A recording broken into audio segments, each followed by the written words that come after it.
Bueno, buenas tardes. Mi nombre es Juan José Vázquez, soy gerente de Wise System. Somos una empresa de Almería y estamos enfocados en la línea de trabajo de agricultura, agricultura entre comillas de precisión y lo que sería herramientas para la toma de decisiones en riego. La presentación la hemos dividido en dos partes. Una en la que hablamos de cuáles son los factores que consideramos más importantes que afectan a la toma de decisiones en riego, y otra que es la presentación de la empresa en sí, de qué es lo que hace Wise. Creemos que es importante poner en contexto cómo es la toma de decisiones, por qué un agricultor decide regar de una forma u otra y qué factores son los que tienen que tener en cuenta y cuáles son los factores críticos que van a determinar cuál es el volumen de agua que necesita una explotación. Por un lado, nosotros siempre hablamos de la importancia de un equilibrio hídrico, que básicamente es conocer cuál es la cantidad de agua que admite una fracción de suelo. O sea, tenemos que conocer cómo es nuestro suelo, cuánta agua admite y en qué momento está saturado y se está provocando un drenaje. Aquí, por ejemplo, imaginemos que tenemos un suelo de 1 metro por 30 centímetros de profundidad por 1 metro de ancho por 1 metro de largo.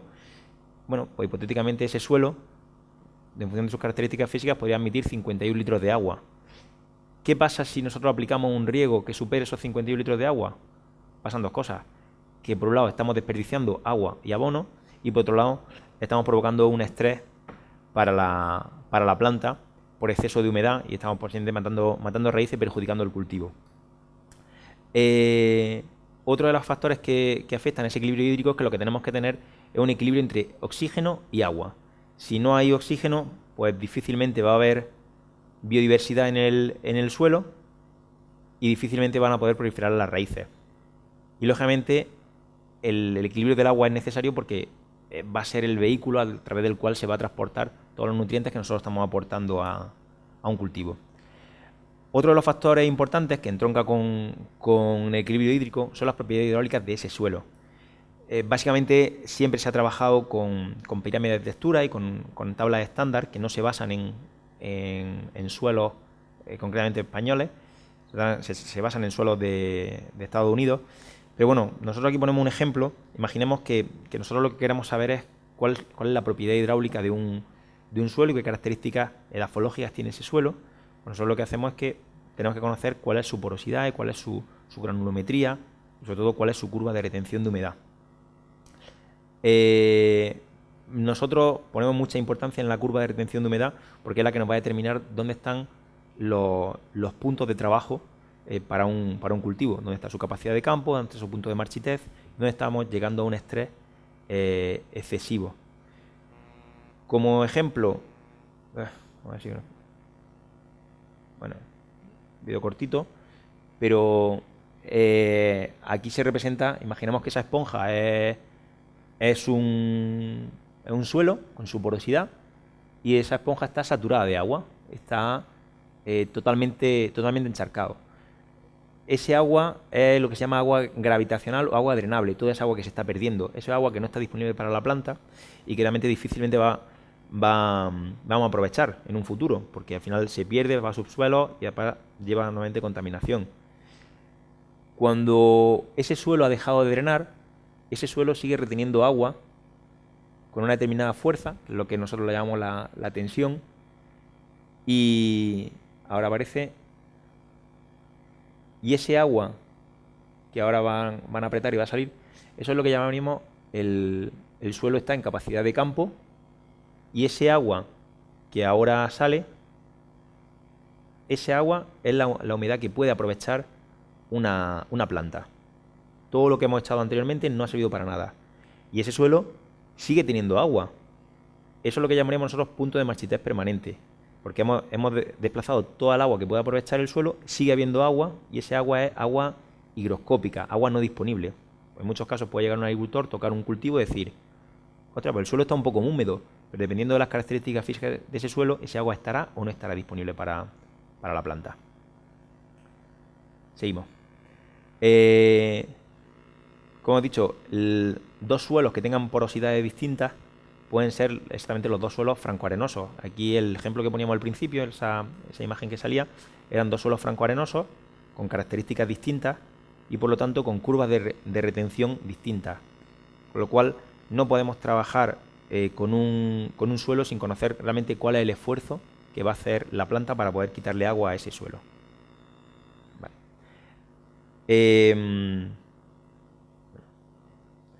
Otro de los factores importantes es la instalación hidráulica. Aquí, al principio yo decía que somos una empresa de lo que se denomina, entre comillas, agricultura de precisión, pero tenemos que tener en cuenta un factor muy importante. Aquí, tanto en FIMAR como en muchas otras charlas en las que hemos intervenido, se habla mucho de agricultura de precisión, pero realmente la agricultura de precisión tiene la complejidad de que está muy bien medir de una forma precisa, pero no tiene ningún sentido si no soy capaz de aplicar de una forma precisa. Entonces, es como si tengo el mejor rifle de francotirador del mundo, pero el soldado que lo empuña tiene Parkinson. Pues no es un tirador de precisión. Por eso mismo aquí, nosotros lo que hacemos hincapié es que el agricultor, una vez que empezamos a trabajar en la finca, también tiene que tener unas características mínimas de su explotación para que sea eficiente. Una buena hidráulica, ¿en qué consiste? Bueno, que distribuya homogéneamente el agua de riego. Que podamos dar un riego de un determinado tiempo y no haya que esperar, oye, es que tengo que dar un riego muy largo porque tarda mucho en llenarse la instalación. Básicamente es que la presión del campo esté equilibrada, que el filtraje sea el correcto, que los sectores estén dimensionados en función de las características del suelo y de características de cultivo que sean necesarias y que la distribución en uniformidad de los tiempos sea la adecuada. Todo lo que no cumpla esos requisitos no es regar, es echar agua. Entonces, nosotros no somos una empresa de riego, somos una empresa de tecnología, pero sí hacemos hincapié en que el agricultor comprenda que es importante tener una correcta hidráulica. Esto es un ejemplo de un coeficiente de uniformidad calculado por nosotros, por los técnicos nuestros, en una finca en Almería, donde un 94% tenía un 94% de uniformidad, cosa que no es normal, porque la realidad es esta. Este es un estudio hecho por la Universidad de Almería, en la que decía que un 6% eran instalaciones excelentes desde el punto de vista de uniformidad hidráulica, un 35% eran buenos y un 17% aceptable. Pero es incomprensible que en una provincia como Almería, la meca de la agricultura tecnificada en España, pues tengamos un 42% de fincas que rieguen de aquella manera. Yo digo que estas 6% son fincas de hidroponía, no son fincas convencionales. Y luego otro factor importante es el cultivo. Lógicamente, para determinar la decisión, para tomar decisiones a nivel de hidráulica, yo tengo que saber si mi cultivo va a requerir o no va a requerir que cause un estrés. Esta gráfica que veis, pues voy a pasar ahora muy por encima, es una gráfica de un cultivo de sandía. Entonces, lógicamente, un cultivo de sandía lo que requiere es que yo coja, vaya regando, vaya estresando ese cultivo un poco, inducir a la floración, cuajar sandía y una vez que tengo un cuaje correcto, ir bajando el estrés para que la sandía vaya engordando, pero no encharcar, porque entonces explotaría el fruto, sino hacer que la sandía vaya engordando de una manera estable. Al final, ¿qué determina que un agricultor corte 1 kilo más por metro que otro? Pues básicamente el que el comportamiento a lo largo de la fase de engorde haya sido la correcta y haya sacado esos kilos. ¿Vale?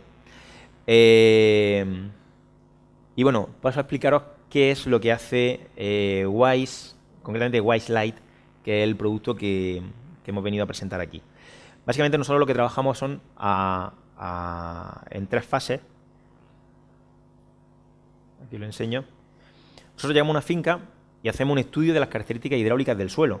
Le llevamos una serie de muestras, esas muestras las llevamos al laboratorio y establecemos la curva de retención de humedad de ese suelo. Esa curva de retención de humedad lo que viene a decirnos es cómo se seca ese suelo y qué esfuerzo va a hacer la planta para quitarle agua al suelo. Inmediatamente después instalamos unos sensores de alta precisión que básicamente a nosotros nos gusta escalar la línea nuestra de trabajo, en el sentido que nosotros empezamos por lo más básico, que siempre son tensiómetros en milibares. Un tensiómetro mide la succión o fuerza que ejerce el suelo sobre el agua. Entonces, lógicamente la planta tiene que hacer un esfuerzo para quitarle agua al suelo. Yo tengo que conocer con qué fuerza ese suelo retiene ese agua y ahí es donde se van a encontrar planta y suelo. Entonces, en función de la tensión que haya, podré tomar unas decisiones u otras. Nosotros normalmente solemos trabajar con dos tensiómetros, uno de superficie y otro de profundidad. El de superficie el que te va a decir cuándo tienes que regar, y el de profundidad el que te va a decir si te estás pasando o te estás quedando corto. Te va a decir la duración o la cantidad de agua. Aquí es importante, porque mucha gente nos pregunta que por qué trabajamos en tensión cuando ahora hay 1000 elementos de sondas de humedad que miden, que son robustas y que están en el mercado y que son baratas, y el tensiómetro, pues quiera que no, es una herramienta que lleva toda la vida. Pues básicamente, precisamente por eso, por la precisión de que el tensiómetro lo que mide son un factor directo. El tensiómetro te mide presión osmótica, te mide la tensión que está ejerciendo ese suelo contra el agua. Y una sonda de humedad lo que te está haciendo es una estimación indirecta de cuánta agua hay en el suelo, pero independientemente del suelo no te da una indicación de si eso es mucho o es poco. Esto es un estudio comparativo que hicimos de sondas de humedad frente a tensiómetros, donde realmente era casi indetectable cuando había una diferenciación entre una presión y otra. Esto es un ejemplo, por ejemplo, de dos suelos, concretamente de Canarias, que trabajaban de la misma manera, no había diferencia en el tratamiento de agua que se hacía, y donde realmente las tensiones a las cuales, esto es sacado tal cual del agricultor, las tensiones a las cuales tenía que trabajar son radicalmente distintas. Cuando ya el agricultor empezó a aplicar el volumen de agua en función de las tensiones, lógicamente el cultivo, entre comillas, respiró, empezó a trabajar de manera correcta. La segunda medición que hacemos nosotros es conductividad eléctrica. La podemos hacer mediante sistemas de estimación, como es un pincho convencional, en el cual medimos, se hace pasar una corriente eléctrica, y en función de la resistencia eléctrica que haya entre un pincho y otro, te va a estimar qué conductividad eléctrica hay en el suelo. Esto tiene sus limitaciones, en el caso de que en suelos muy salinos, por encima de 3,5 decisiemen, pues la medición no puede ser correcta, con lo cual nosotros también, como alternativa, esto es el estándar. Todas las empresas que hay en el sector de la sensorística trabajan con este tipo de sensores. Nosotros tenemos otra medición también que es directa, que es crear una vasija y un entorno líquido a través del cual se mide, y en determinados cultivos optamos más por esa opción que por esta. Depende ya, al final, como es una personalización, depende de lo que quiera hacer el agricultor, le damos una solución u otra. Y luego, pues bueno, hay 1000 factores más que se pueden medir. Había un profesor en la Universidad de Almería que decía que una finca es totalmente tecnificable hasta la completa ruina del agricultor. Pues aquí igual. Puedes estar poniendo sensores de humedad relativa, temperatura, sensor de DPV, radiación solar, CO2.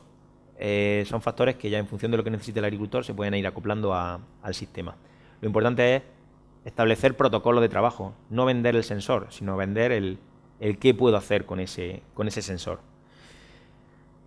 Todo esto confluye en un portal web donde el agricultor tiene acceso y puede ver gráficamente qué es lo que está pasando en su finca. De hecho, me voy a conectar, es súper rápido.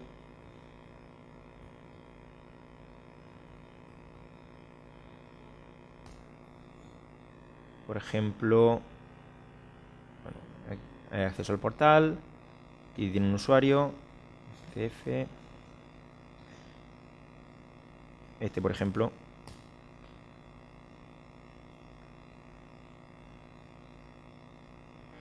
Bueno, aquí el agricultor tiene, fijaros, a las 17:59, hace 7 minutos, recogió esta información y tiene un cuaderno de campo, tiene un generador de informes para el Big Data, para poder descargarse en formato Excel todas las mediciones. Ten en cuenta que en un cultivo de una campaña se hacen unas 400.000 mediciones por sensor.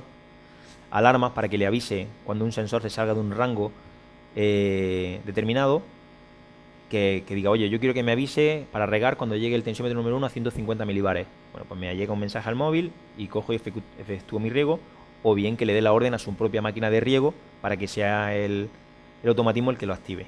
No hay mucho secreto en eso.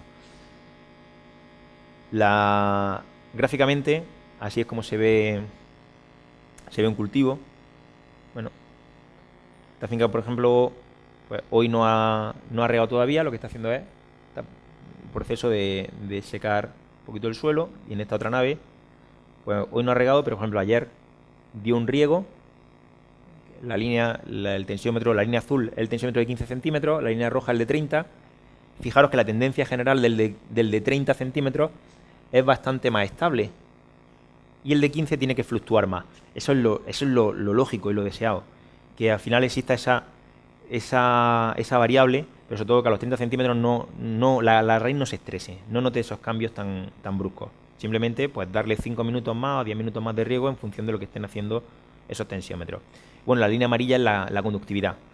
Una cosa curiosa, estos pequeños piquitos que veis aquí en esta gráfica, lo que nos indica es que el tensiómetro está rodeado de raíces, que está activo, y al ser tensiómetros de muy alta precisión, lo que están haciendo es que está detectando que hay una succión en esa zona. Vale, seguimos.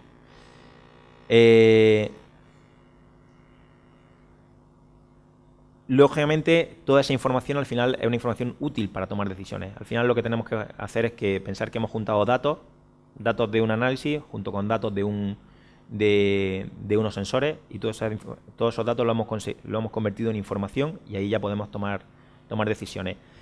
Nuestro modelo de trabajo es para suelo, básicamente siempre son 2 tensiómetros y una sonda de conductividad, aunque bueno, lo mínimo siempre son 2 tensiómetros. Para cultivo de hidroponía, aquí en Córdoba no, pero bueno, en la zona donde hay hidroponía pues solemos tener un tensiómetro dentro de la tabla, de fibra de coco, de perlita, de mulita, lo que sea, un sensor de conductividad en la tabla o en el drenaje, o en ambos, con un medidor de drenaje. Sistema mixto, que está bastante de moda últimamente en frutales y en hortícolas, donde hay una capa de fibra de coco desnuda junto con el suelo. Bueno, pues se colocan igual sus 2 tensiómetros. Y luego para clima, a nivel climático, pues bueno, lo que medimos son los factores de temperatura y humedad ambiental y cálculo del DPV. DPV al final nos indica la transpiración del cultivo, cuando puede haber un posible cierre estomático y tenemos que intervenir. Ejemplo de mejora, bueno, aquí esto fue de las primeras fincas que nosotros empezamos a hacer investigación. Esto es un cliente real de cultivo ecológico. Bueno, aquí tenía un problema de un suelo con un porcentaje de limo muy, muy alto, que tenía un problema que daba riego y solía encharcarlo muy fácilmente, y cuando se secaba el suelo se quebraba y se cuarteaba, con lo cual le creaba problemas de fitóctora, problemas de canales preferentes, era un jaleo de la leche. Entonces aquí el agricultor estaba dando 2 riegos de 40 minutos, 3 riegos de 40 minutos, encharcaba a los 15, encharcaba a los 30, pero sobre todo lo problemático era encharcar a los 30. Aquí empezaba a dar riegos cortos, buscando que no se produjera ese encharcamiento, y se producía igualmente. Sacamos cuál fue su rango de trabajo correcto y se ajustó a que el rango correcto tenía que ser 3 riegos de 10 minutos. Eso fue una decisión que tomó el agricultor, viendo que ese era el valor óptimo para su suelo. Pues ahí consiguió ya que a los 30 centímetros no se encharcara. Y lo que es más importante, bueno, lo segundo más importante, lo más importante era que al final los kilos de tomate que sacó eran mucho mayores en esa finca que en el resto donde estaba encharcando. Pero un factor importante es fijaros que aquí estaba dando 2 riegos de 40 minutos, o sea, 80 minutos de riego al día. Y aquí estaba dando 3 riegos de 10, o sea, 30, un 60% menos de agua. Con esto quiero decir, no es que nuestro sistema enseñe a las plantas a no beber, es que de lo que se trata es de que estamos regando en el 99% de los cultivos demasiado.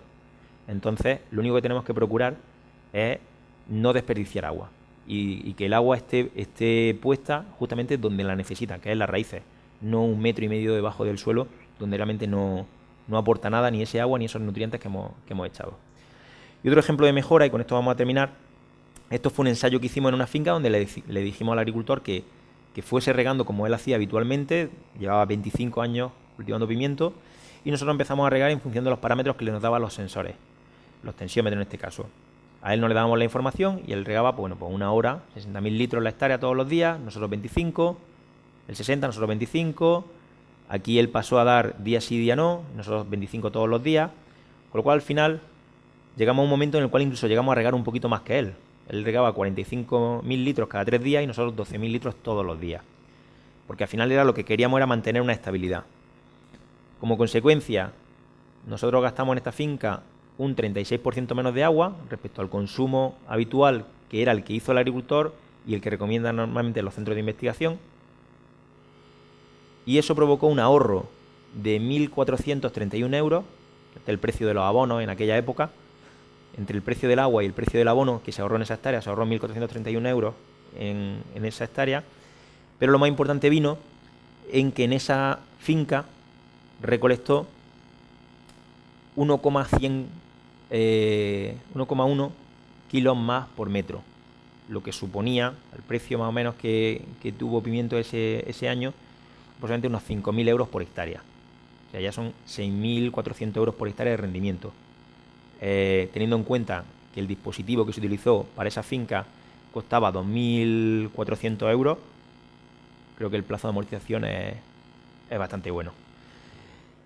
Y con eso terminamos. Al final, las ventajas que puede obtener un agricultor trabajando con un sistema como el nuestro: control del cultivo, optimización del uso de agua y abono y, lógicamente, mayor producción. Para un técnico, lógicamente, refuerza su fuerza como su papel de asesor, porque realmente ahora tiene una herramienta para poder tomar decisiones y para poder decirle al agricultor dónde se está equivocando y dónde pueden mejorar. Para los supermercados, ahora está muy de moda el tema del cálculo de la huella hídrica y la preocupación por la sostenibilidad. Entonces hay supermercados, sobre todo alemanes, tipo EDK, Rewe, que están invirtiendo en que los agricultores hagan procesos de producción más sostenibles y más eficientes desde el punto de vista de agua. Entonces está la huella de carbono y la huella hidráulica, o la huella hídrica. Nosotros estamos trabajando mucho sobre la huella hídrica. Y para el medio ambiente, lógicamente, minimizamos la contaminación de los acuíferos por drenaje, permitimos la optimización de los recursos hídricos y además no utilizamos tanta agua desalada, sino intentamos que el agricultor utilice solamente el agua que necesita, lo cual es mucho más sostenible. Os pongo un pequeño... ¿Había sonido? Sí, había sonido del... Os pongo de los dos vídeos, voy a poner solamente uno. Vale. Partiendo de la base de que estoy consiguiendo un ahorro de agua y un ahorro de abono y un mejor comportamiento en condiciones extremas de frío, pues la verdad me llama mucho la atención lo que estamos consiguiendo solo con el riego, con el cambio del sistema de riego. Yo lo he hablado con la gente más cercana y bueno, aquí los agricultores no han vendido mucho la moto. Estamos hablando de lana de roca, estamos hablando de ventiladores, estamos hablando de un montón de cosas que nos han vendido la moto y luego nos han servido para gastarnos dinero, pero para poca cosa más. Y esto realmente yo pienso que es una cosa a tenerla muy en cuenta de cara al futuro, pero muy en cuenta. Pues hemos conseguido, arreglado a las mismas siembras, prácticamente las mismas fechas que el año pasado, en doblar la producción, lo que es en kilos. El producto ha salido uniforme, con una calidad de primera y perfecto, vamos. Este sistema va a ser revolucionario en el proyecto de la agricultura del mundo. Los agricultores somos agricultores y esto te cambia un poco la mentalidad. Este es un sistema donde si tienes un ahorro en agua, un ahorro en abono y tienes mejor producción, tienes mejor calidad y al mismo tiempo es una cosa que tiene un futuro muy grande en la cuestión de la sostenibilidad, yo digo que eso no lo tiene ningún sistema. Es verdad. Vale, pues terminamos. La importancia de que al final nosotros queremos poner en este tipo de sistemas. Partiendo de la base de que me lo voy a traer otra vez.